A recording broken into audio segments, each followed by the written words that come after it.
இவ்வளோ அழகாக பூ பூத்துருக்கானே, இவன் நிற்கிற இடம் கொலன்னு ஆயிடுச்சா, செத்து போயிடுவான் தெரியுமா? ஏன்னு தெரிய ஃபுல் வீடியோ பாருங்கள். ஹாய் காய்ஸ், லாஸ்ட் வீடியோவில் நம்ம ஆர்கிட்ஸ் அண்ட் அதோட இன்ட்ரோ பற்றி பார்த்துருப்போம். இன்றைக்கி அதோட growing media and watering care பற்றி தான் பார்க்க போகிறோம். ஆர்கிட் மோஸ்ட்டாக டெம்பரேட் ஆர் கூல் ஏரியாஸில் ராக்ஸ் அண்ட் போல்டர்ஸ்க்கு நடுவில் தான் வளரும். ஒரு சில டைப்ஸ் பார்த்திங்கன்னா ட்ரீஸோட ட்ரங்க்ஸில் கூட வளரும். ஆர்கிடோட ரூட்ஸுக்கு ஏரேஷன் அண்ட் ட்ரைனேஜ் ரொம்ப முக்கியம். அதுக்காக நம்ம யூஸ் பண்ணுற மீடியாவில் என்னென்ன இருக்குன்னு பார்த்தீங்கன்னா சார்கோல், உடன் barks, sphagnum moss, perlite and vermiculite. இது இல்லாமல் இதில் coconut shell, coconut chunks or stone chips கூட ஆட் பண்ணிக்கலாம். ஏன் ஆர்கிட் சாயிலில் வளராதான்னு தானே கேட்குறீங்க? அதுக்கு ரீசன் இருக்குது. என்னென்னு பார்த்தீங்கன்னா சாயிலில் ஏரேஷன் கம்மியாக இருக்கும் அண்ட் மாய்ஸ்சர் அதிகமாக இருக்கும். இது ரெண்டுமே ஆர்கிடோட ரூட்க்கு செட் ஆகாது.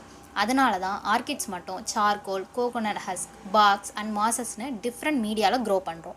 மீடியா பற்றி பார்த்தாச்சு. இந்த மீடியாவை எதில் போடணும்னு யோசிக்கிறீங்களா? மீடியாவுக்கே ஏரேஷன் வேணும்னா பார்ட்ஸ்க்கும் முக்கியம் தானே? ஆமாங்க, பார்ட்ஸும் நல்ல ஏரேஷன் இருக்க மாதிரி, நிறையா ஹோல்ஸ் ஆர் கேப்ஸ் இருக்க மாதிரி இருக்கணும். நார்மல் பார்ட்ஸில் வைக்க முடியாது. அப்போ தான் ஆர்கிடோட ரூட்ஸ் ராக்ஸில் வளர மாதிரி வளரும் அண்ட் பிளான்ட்ஸும் ஹெல்த்தியாக இருக்கும். இன்னும் ஆர்கிட் பற்றி நிறைய தெரிஞ்சுக்க எங்களை மறக்காமல் ஃபாலோ பண்ணிக்கோங்க. அண்ட் ஆர்கிட் வளர்க்குற உங்கள் ஃப்ரெண்ட்ஸுக்கு இதை ஷேர் பண்ணிக்கோங்க. அடுத்த வீடியோவில் பார்க்கலாம். அன்டில் தென், பாய்.